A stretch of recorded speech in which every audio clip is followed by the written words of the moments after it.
예, 오늘은 부활의 주라는 제목으로 말씀을 드리겠습니다. 사실 제가 오케이저널 설교를 그렇게 자주 하지는 않는데, 전에 있었던 교회에서 이제 미국 분들이 두 교회를 같이 맡았었잖아요. 미국 분들이 파스터 그러면서 부활절에는 부활절 설교를 해달라는 거예요. 그리고 크리스마스 때는 크리스마스 설교를 해달라. 그래서 사실은 두 절기가 그렇게 우리 교회에서 흥미롭게 지키는 절기는 아닙니다. 그렇죠? 근데 그분의 이야기가 뭐냐면은, 만약에 어떠한 예수님을 잘 모르고 교회를 잘 출석을 안 하시는 분이 교회 1년 중에 한 번 방문하면 언제 오겠습니까? 라고 저한테 물어보더라고요. 그래서 네, 크리스마스와 또 부활절 같습니다. 그랬더니 맞습니다. 그분들을 위해서 우리가 꼭 그렇게 오케이저널 설교를 해달라고 얘기를 들었는데, 다음 주 칸타타가 있잖아요. 그리고 아마 이번에 부활절 일요일이 4월 20일 맞습니까? 그래서 부활절 기념을 해서 말씀을 준비했습니다. He is risen. 그가 다시 일어나셨다. 근데 여러분, 부활절을 영어로 혹시 뭐라고 하는지 아십니까?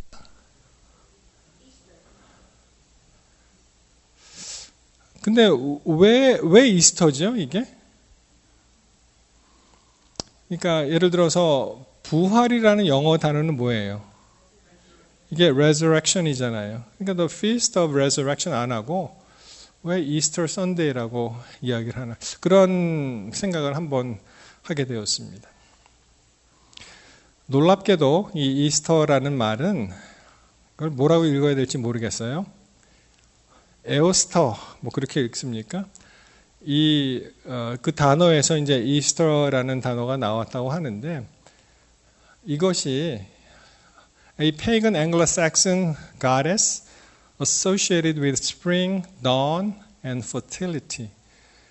그러니까 앵글로색슨의 여신이죠. 가데스, 이방 여신인데, 그 여신이 뭐를 관장한다고요? 봄과 새벽과 다산 또는 풍요를 관장하는 그러한 여신을 이제 4월에 이제 축제로 하는데, 우리 놀랍게도 이 영어권에서는 거기서 따와서 이제 이스터라는 말을 씁니다. 이게 영어권이 아니고 다른 데로 가면 이스터라고 안 쓰고 다른 말을 쓰더라고요. 자, 고린도전서 15장 14절. 그리스도께서 만일 다시 살아나지 못하셨으면 우리가 전파하는 것도 헛것이요, 또 우리의 믿음이 어떻다고요? 너희의 믿음도 헛것이다. 또 우리가 하나님의 거짓 증인으로 발견되리니, 그런 일이 없었는데 그런 걸 증언하니까 우리가 다 거짓말쟁이가 되는 거죠. 거짓 증인이 됩니다. 우리가 하나님이 그리스도를 다시 살리셨다고 증언하였습니다. 만일 죽은 자가 다시 살아나는 일이 없으면 하나님이 그리스도를 다시 살리지 아니하셨느니라. 그래서 그리스도가 다시 살아나시고 그리고 첫 열매가 되시며 어떻게 해요? 우리가 다 그 부활에 동참할 수 있게 된다는 것입니다. 사실 우리의 신앙이 물론 십자가가 중요하지요. 그렇지만 십자가가 십자가로 그리스도의 죽음으로 끝나버리면은 이 복음이 아무 소용이 없습니다. 그래서 이 부활 신앙이 그렇게 중요한 것이죠. 한 번은 어느 분이 제게 이렇게 얘기를 하더라고요. 목사님, 가톨릭에서 생각하는 십자가하고 그리스도교에서 생각하는 그 십자가가 좀 다른데 아세요? 그래요? 그거를 눈치를 못 챘는데, 여러분 이렇게 지나가시다 보시면은 가톨릭 십자가 이렇게 형상 있잖아요. 그거하고 우리 크리스천의 개신교 이 프로테스탄트 처치의 십자가가 좀 다릅니다. 뭐가 다를까요? 혹시 그런 생각 해보셨어요? 네, 지금 말씀하셨는데, 가톨릭 십자가를 보면은 예수님이 여전히 어디에 달려 계세요? 십자가에. 그래서 어떻게 보면은 가톨릭은 뭐야, 그냥 예수님 죽은 걸로 아직도 계속 부활이 없나, 뭐 그런 생각을 해보게 되더라고요. 근데 우리의 기독교의 십자가는 예수님이 안 계세요. 거기 달려 계시지 않습니다. 더 이상. 그렇기 때문에 이 부활을 이제 상징하잖아요. 그래서 저는 뭐 우리 교회가 요란하게 뭐 십자가 문양을 좋아하고 그러지는 않지만은 그런 차이가 있다, 그렇게 생각을 해보게 되었습니다. 여러분, 질문이 하나 있습니다. 죽은 자의 부활을 믿습니까? Do you believe in the resurrection of the dead?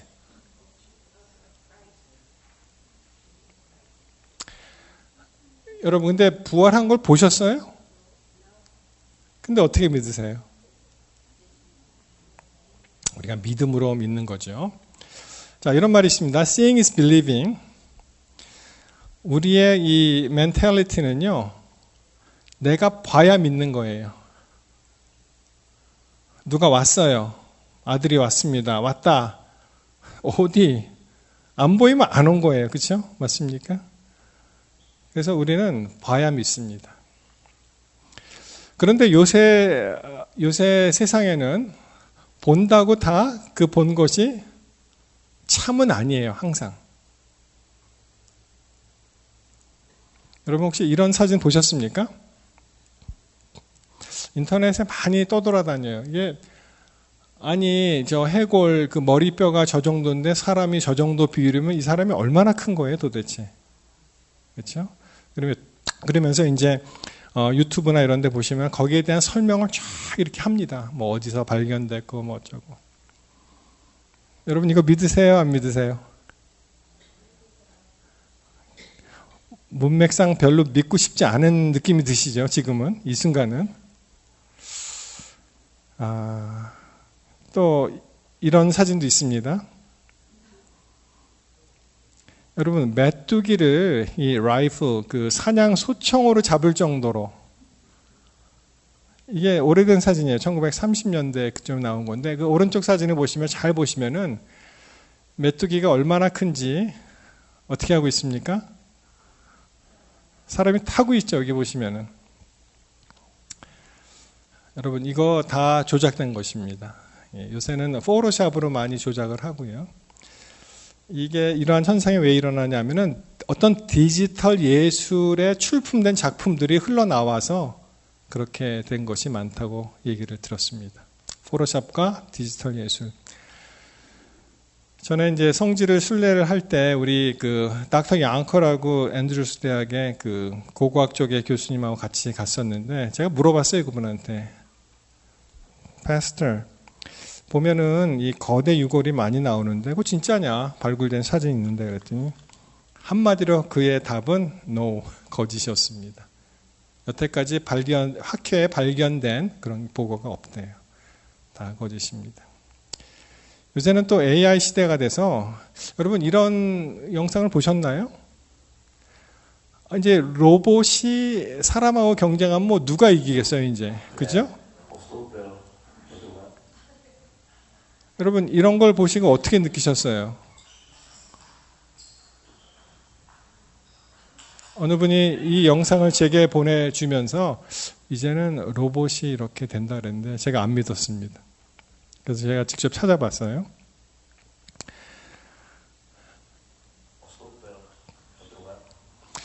오른쪽에 보이는 게 진짜인데요. 그거를 그대로 AI로 이제 장난을 해서 그대로 이제 이렇게 형상을 한 거죠.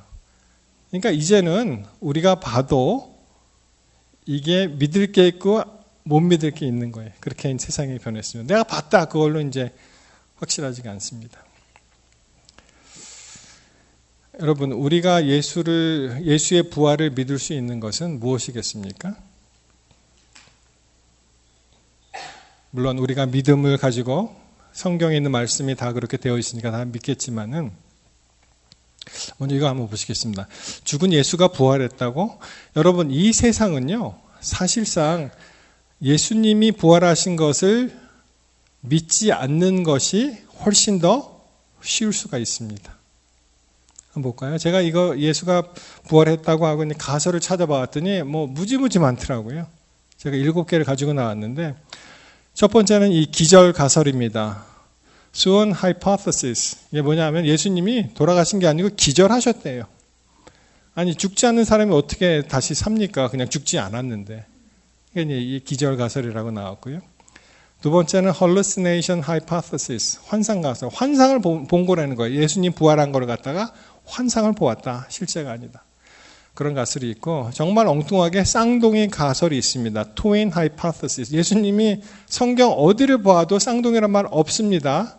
근데 쌍둥이가 있어서 그 쌍둥이 동생이 죽었고 예수는 그냥 여전히 살아있는데 부활했기 때문에 그것은 부활이 아니다.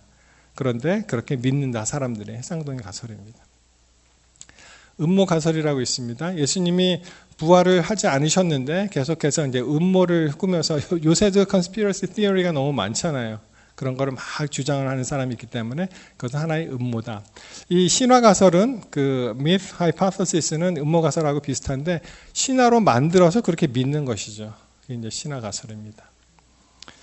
여러분, 여섯 번째는 무슬림들이 주장하는 걸 보니까 이거는 뭐 hypothesis도 아니고 그들의 그 경전에 나오는 그 꾸란이라고 있죠. 거기에 나오는 그 내용이 예수님은 돌아가지 않으셨다 이렇게 나옵니다. 제가 이걸 조금 미안합니다. 이 언어를 쓰시는 분들에게. 근데 제 친구 하나가 지렁이가 움직인다. 이 아랍어잖아요. 이게 어떻게 문자가 되고 어떻게 읽을까? 굉장히 이게 챌린징하더라고요. 모노레이 가시면은 그 DLI라고 Defense Language Institute라고 있습니다. 그래서 한국 사람들이 미국에서 한국말로 큰 소리 칠 수 있는 직업이 두 가지가 있는데 그 중에 하나는 뭐라고요? 태권도 사범, 차렷, 경례, 발차기 다 이제 한국말로 하잖아요.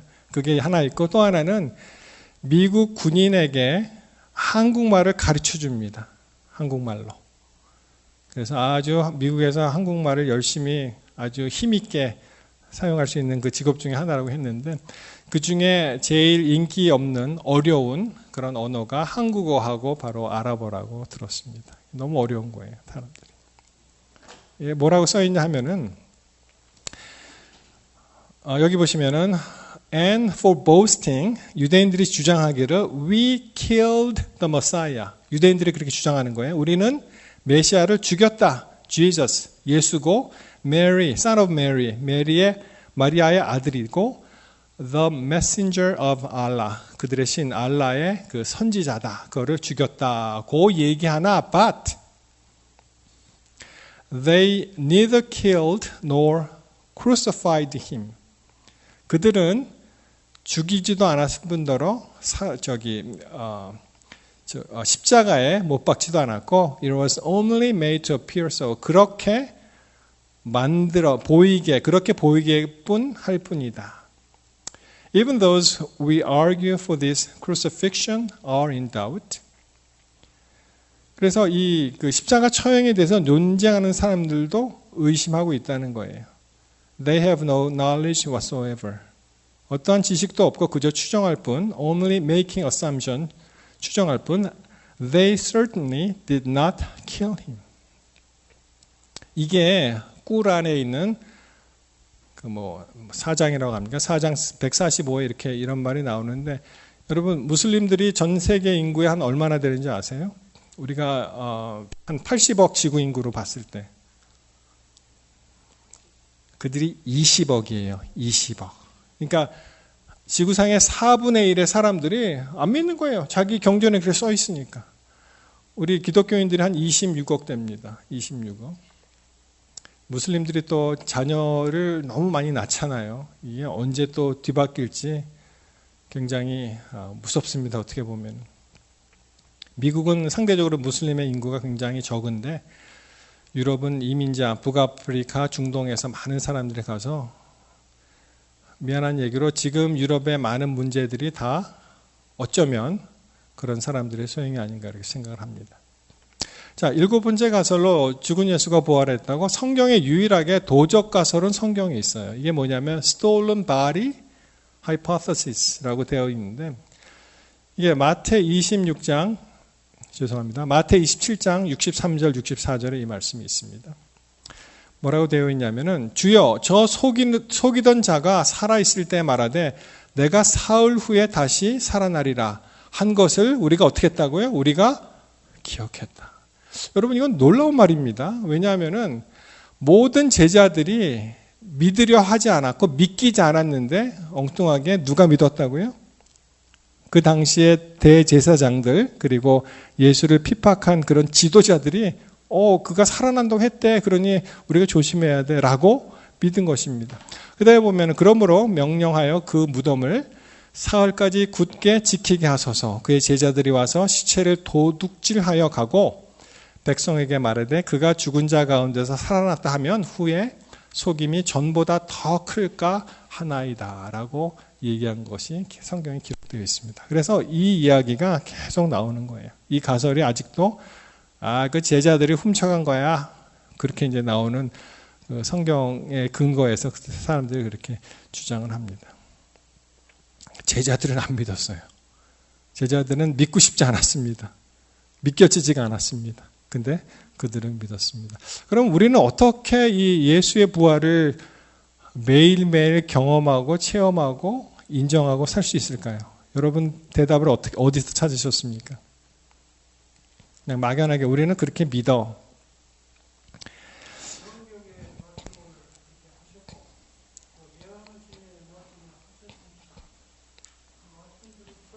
네네, 감사합니다, 목사님. 우리는 믿음을 사용해서 우리가 믿죠. 여러분, 우리 지구상에 살다가 답답한 일이 계시면은 하늘을 한번 보세요. 하늘을. 이게 큰 공이 이제 태양이라고 하면은 그 오른쪽 밑에 있는 조그만 아이들이 다른 플래닛이에요. 그래서 이 태양이 이 정도 크고 우리 Earth는 수성은 작아서 잘 보이지도 않고요. Earth는 지금 써 있는 거기 그 정도 크기고 그 다음에 화성은 좀 작죠. 금성하고 지구는 거의 비슷합니다. 크기가 화성이 있고 태양계에서 제일 큰 목성, 그 다음에 토성, 그리고 해왕성, 천해 수금지와 목토, 천해, 천왕성, 해왕성 그것이 조금 큰 편입니다. 지금 겨울철 별자리에 이제 오리온자가 아직 남아 있죠. 겨울 지나기 전에 이제 열심히 보시기 바라는데. 여러분 오리온자의 그 가운데 이게 삼성이라는 거 이렇게 딱 보면 보이잖아요. 이게 별 3개 있는 거. 그 삼성이 있는데 거기에 보시면은 가운데 별이 이게 지금 보시는 거에 왼쪽부터 엘니타크 그다음에 에닐리암 그리고 민타카라는 별이 있는데요. 그 가운데 있는 별이 꽤 큰데 그 밑에 있는 작은 점 하나 있죠. 잘 보이십니까? 그것이 태양이에요. 그러니까 여러분 이렇게 그 오리온 성자 이렇게 보시면서 예수님이 거기서부터 이제 재림하신다고 우리가 믿고 있는데 그 별 보이는 그 별 그것보다 이 태양이 훨씬 더 작다라는 걸 알 수 있고요. 그래서 이 엄청난 별 이러한 우주 이걸 누가 만드셨겠습니까? 이게 저절로 됩니까? 이렇게 이거는 하나님의 존재를 부인하지 않을 수밖에 없죠, 사실. 하나님의 존재를 우리가 부인할 수 없게 그렇게 되는 모든 많은 말들이 많이 있지만 우리는 어떻게 해요? 하나님의 존재하심을 부인할 수 없습니다. 그렇죠? 하나 제가 느끼는 거는요. 우리가 매일매일 부활을 경험하고 있다는 사실을 아십니까, 여러분? 밤에 자러 들어가시죠? 의식이 없습니다. 아침에 깹니다. 우리 사실 매일매일 부활의 경험을 하는 거예요, 사실. 그럴 때 어떤 분이 목사님 저는 꿈을 꿔서 잠 잘 못 자요 또 이러시는 분이 계시는데 아니 하여튼 우리가 죽었다 살아나는 거 아닙니까, 그게. 그죠? 자, 예수님은 뭐라고 말씀하셨는가? 그리스도 예수의 예언적 암시를 말씀드리면은 마태 16, 21, 17, 23, 20, 19 계속 마태복음 중심으로 계속 많이 나와요. 이게. 자, 오늘은 마태복음에 있는 말씀을 드립니다. 16장 21절 이 때로부터 예수 그리스도께서 자기가 예루살렘에 올라가 장로들과 대제사장들과 서기관들에게 많은 고난을 받고 죽임을 당하고 제3일에 살아나야 할 것을 제자들에게 비로소 나타나셨다. 자, 여기서 끝나지 않고 17장에 가시면은 갈릴리에 모일 때 예수께서 제자들에게 이르시되 인자가 장차 사람들의 손에 넘겨져 죽임을 당하고 제3일에 살아나리라 하시니 제자들이 매우 근심하더라. 자, 계속해서 20장에 가시면은요. 보시면은 보라 우리가 예루살렘으로 올라가노니 인자가 대제사장들과 서기관들에게 넘겨짐에 그들이 죽이기로 결의하고 이방인들에게 넘겨주어 그를 조롱하며 채찍질하며 십자가에 못 박게 할 것이나 어떻게 된다고요? 제3일에 살아나리라. 계속 말씀을 하셨어요. 근데 제자들이 그것을 믿으려고 하지 않고 믿기지 않고 그 일이 일어나면 안 되는 거예요. 예수님 돌아가시면 안 됩니다. 그래서 안 믿기로 작정을 합니다. 이게 사람들이 이 말을 듣는 방식이에요. 우리 다 그렇습니다. 어느 정도 다 그래요. 첫 번째 말은 자기에게 필요한 말만 골라 들어요. 우리 부인들이 남편에게 속 터지는 이유 중에 첫 번째가 이겁니다. 여보, 이 쓰레기통이 많이 찼네. 그럼 뭐예요? 그 말을 어떻게 해석해야 됩니까? 빨리 갖다 버려. 그거잖아요. 다 찼으니까 찼지. 그러네 하면은 어떻게 돼요? 혼나는 거죠. 그렇죠? 자기에게 필요한 말만 골라 듣습니다. 듣고 싶은 말은 안 듣는 거예요. 그리고 또 하나는 자기의 경험과 지식대로 생각하고 스크린에서 스스로 해석합니다. 그래서 같은 말씀을 드려도 어떻게 해요? 내가 했던 경험, 내가 가진 지식, 그리고 여태까지 살아온 방식, 이것으로 이제 스크린을 해갖고 같은 말씀을 드려도 다 다르게 이게 입력이 됩니다. 사람들이 재밌죠. 그래서 제자들 같은 경우에는 예수님이 돌아가신다고 누누이 말씀하셨지만 어떻게 해요? 예수님은 돌아가셔도 안 되고 이런 일이 일어나서는 안 되고 빨리 로마의 압제에서 우리를 구원해야 되기 때문에 그것을 믿지도 못할 뿐더러 믿기지도 않을 뿐더러 믿으려고 하지 않은 것이 제자들이 나중에 예수님 돌아가실 때 망연자실한 이유 중에 하나입니다. 맨 처음에 예수님 처음으로 무덤으로 달려간 사람들의 이야기가 기록되어 있습니다. 이들은 예수님과 그렇게 동고동락해야 했던 이제 유다는 죽었다고 지금 11제자가 아닌 여인들이 이 이야기를 맨 처음에 듣습니다. 여러분 이 사복음서에 다 나와요. 이 얘기가 예수님 부활 장면이 다 나옵니다. 마태, 마가, 누가, 요한 다 나옵니다. 제가 한번 정리를 해봤어요. 왜냐하면 조금씩 이 이야기가 좀 다릅니다. 마태복음에는 등장하는 여인이 막달라 마리아와 다른 마리아가 나오고요. 천사는 이 돌을 굴려놓은 그 돌 위에 앉아있는, 그러니까 이 무덤 밖에 앉아있는 것이 묘사가 되고 예수님은 안 계시고 28장 9절 이후에 나타나십니다. 그런데 메시지는 뭘까요? 그가 살아나셨다. 자, 마가복음 보겠습니다. 여기 등장하는 여인은 막달라 마리아와 야고보의 모친 마리아 그리고 살로메가 등장하고요. 천사도 한 명인데 이 천사는 안에 있었습니다. 그리고 예수에 관한 기록은 없고요. 19장 9절 이후에 나옵니다. 그러나 그 메시지는 무엇이었습니까? 그가 살아나셨다. 누가복음 보겠습니다.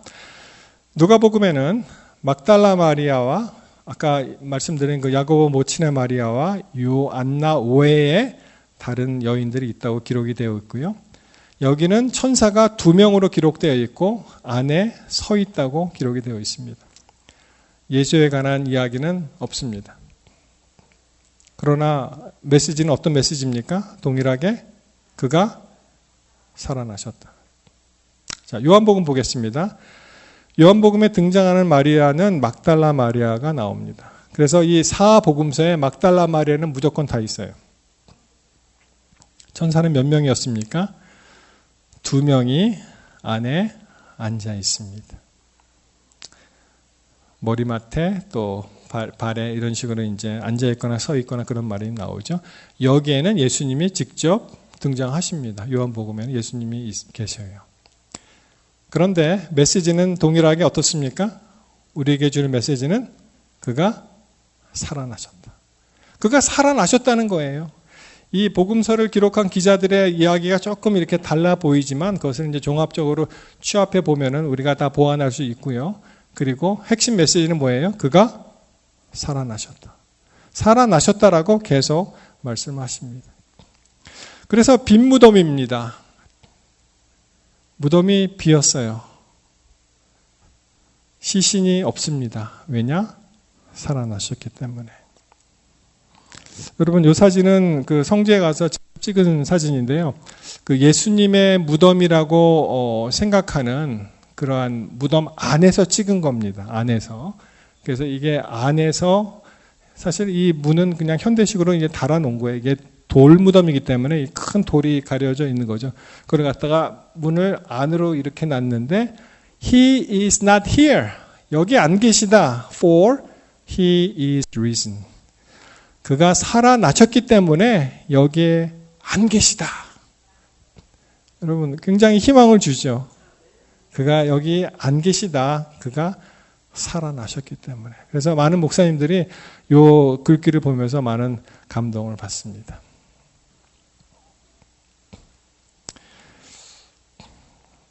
박완서 작가죠. 이분이 1931년에서 2011년 한 14년 전에 이제 돌아가셨는데 그의 책 중에 한 말씀만 하소서 이런 책이 있어요. 한 말씀만 하소서요. 그가 아들을 잃어버립니다. 아들 나이가 25이에요. 그리고 서울대학교에서 의과대학 의대생이었는데요. 레지던트를 다니다가 교통사고를 만납니다. 그러니 그 어머니 마음이 어떻겠습니까? 이 부모님이 돌아가시면 천붕이라 그래서 이게 하늘이 무너지는 그런 기분이고요. 그리고 자녀를 먼저 보내게 될 경우에는 가슴에 묻는다고 하죠. 가슴에. 그리고 그 제가 전에 들은 어떤 분의 말씀을 들어보니까 그 아들을 잃었는데 이렇게 하관할 때 그 아버지가 같이 뛰어들어가고 싶은 그런 심정이라고 말씀하셨습니다. 이 박완서 시인이 이렇게 얘기합니다. 이 호원태예요. 호원태. 그 돌아간 아들의 이름이 원태야, 원태야. 우리 원태야, 내 아들아. 이 세상에 내가 없다니 그게 정말이냐. 하나님도 너무하십니다. 그 아이는 이 세상에 태어난 지 25년 5개월밖에 안 됐습니다. 병 한 번 치른 적도 없고 청동기처럼 단단한 다리와 매달리고 싶은 어깨와 짙은 눈썹과 우뚝한 코와 익살 부리는 입을 가진 준수한 청년입니다. 걔는 또 앞으로 할 일이 많은 젊은 의사였습니다. 아니 하나님 그 아이를 데려가시다니요. 하나님 당신도 실수를 하는군요. 그럼 하나님은 하나님도 아니지요. 이 한 말씀만 하소서라는 그 책을 이제 보시면 그것이 나중에 활자화 될 거라고 생각 안 하고 이분이 일기 형식으로 쭉 날짜별로 적은 거예요.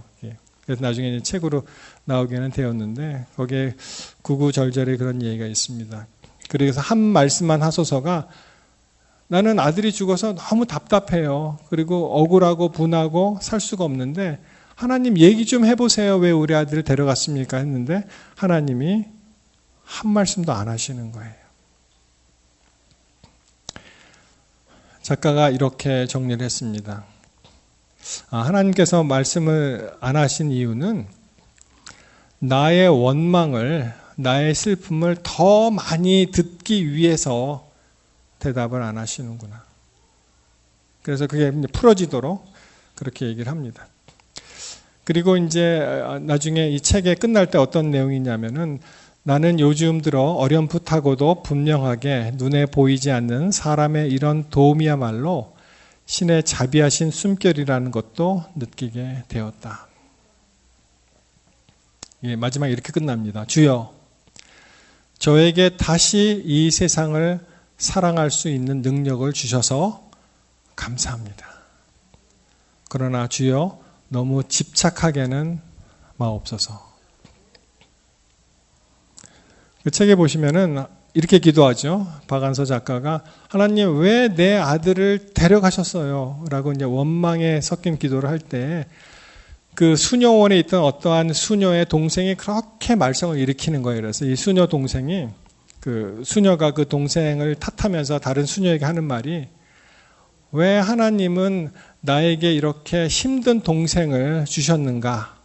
라고 생각했다가 순간적으로 어떻게 이 발상의 전환이 되냐면은 그렇다면 왜 하나님은 나에게는 이렇게 꼭 힘든 동생을 안 주시라는 법이 있는가?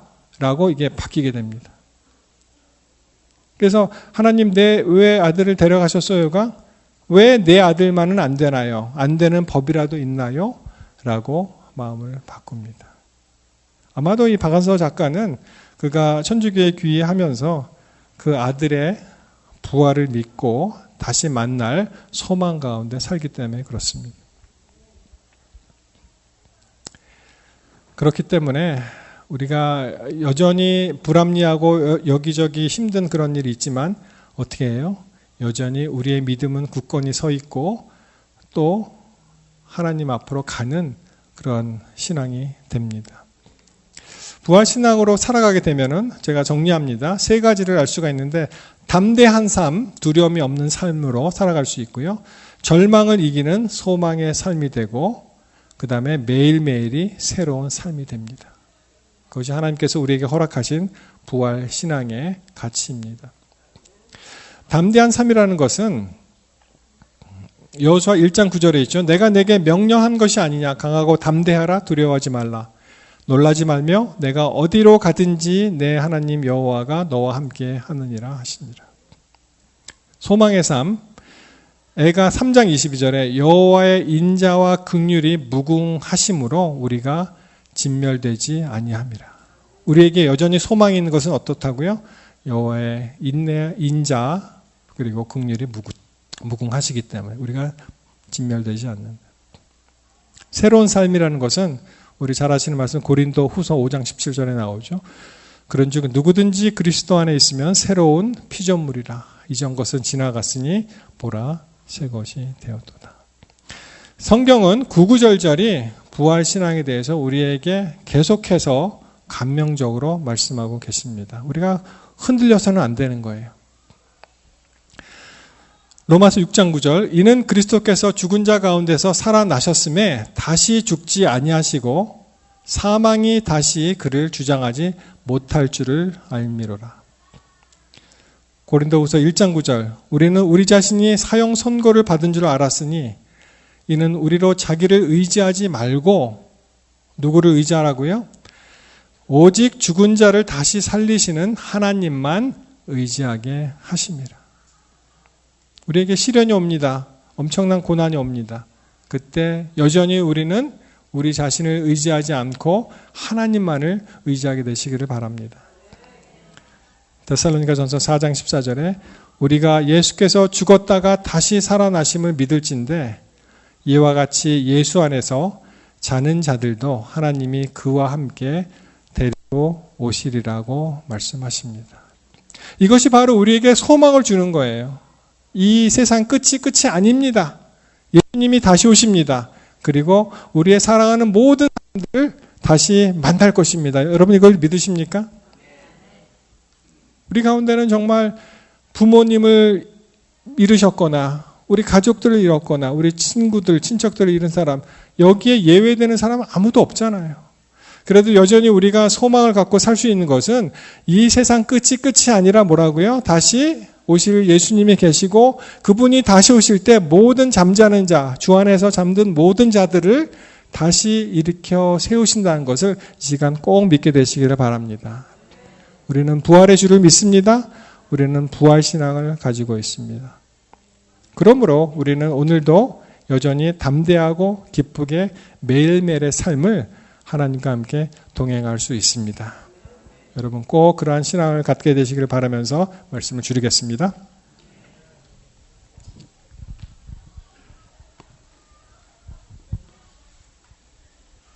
말씀 감사합니다, 목사님.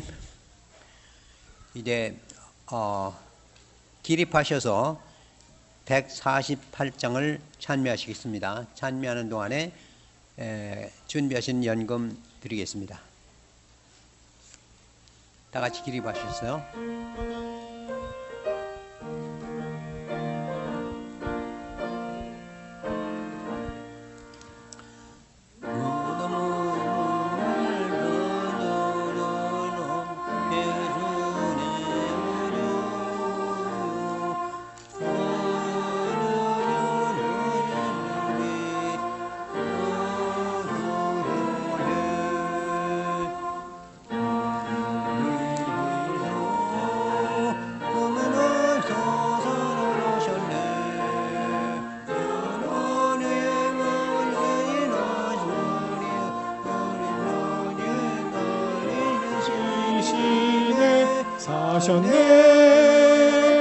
사셨네 예수 다시 사셨네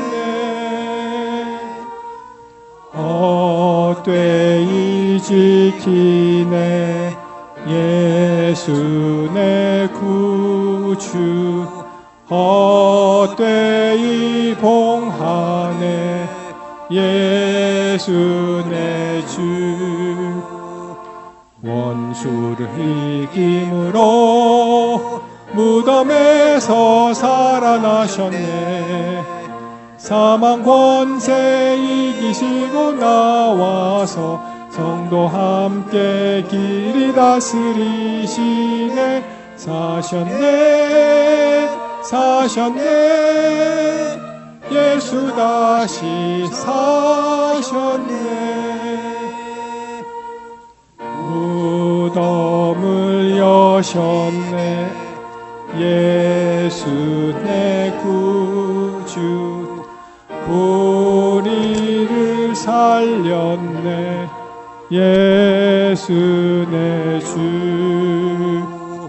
원수를 이김으로 무덤에서 살아나셨네 사망 권세 이기시고 나와서 성도 함께 길이 다스리시네 사셨네 사셨네 예수 다시 사셨네. 기도하겠습니다. 하나님 감사합니다. 우리에게 부활의 소망을 주시고 이 땅이 끝이 아니라 더 올 새 나라를 생각하고 우리에게 소망을 주시니 참으로 감사합니다. 아버지 하나님, 우리의 모든 삶이 하나님께 드려진 바 되어서 담대한 삶 되게 하시고 소망을 가지고 산 삶 되게 하시며 또 매일매일의 삶이 주님과 함께 새로운 삶 될 수 있도록 주님 도와주시옵소서. 여기에 모인 우리 주의 사랑하는 성도들의 그 기도의 제목을 주님께서 들어주시고 주님께서 합당한 그때 모든 것이 다 이루어질 줄 믿습니다. 아버지, 우리가 굳센 믿음을 가지고 오늘도 내일도 하늘로 향해서 걸어가는 우리 모두 믿음의 형제 자매 될 수 있도록 주님 도와주시옵소서. 계속 이어질 우리 영어권 예배에도 복을 주시고 그들의 마음을 하나님께 드리게 하옵시며 또 이 시간에 주님께 드리는 모든 헌물과 11조 외에 주께서 복을 내려주시고 하나님의 나라가 확장하는 데 널리 사용할 수 있도록 주님 도와주시옵소서. 이제는 우리 주 예수 그리스도의 높으신 은혜와 아버지 하나님의 극진하신 사랑과 성령님의 감화 감동 교통하심이 다시 한번 우리가 부활의 신앙으로 주님 앞에 선 그런 결심을 한 주의 사랑하는 성도들 위해 이제로부터 영원히 함께하여 주시옵기를 간절히 축원하옵나이다. 아멘.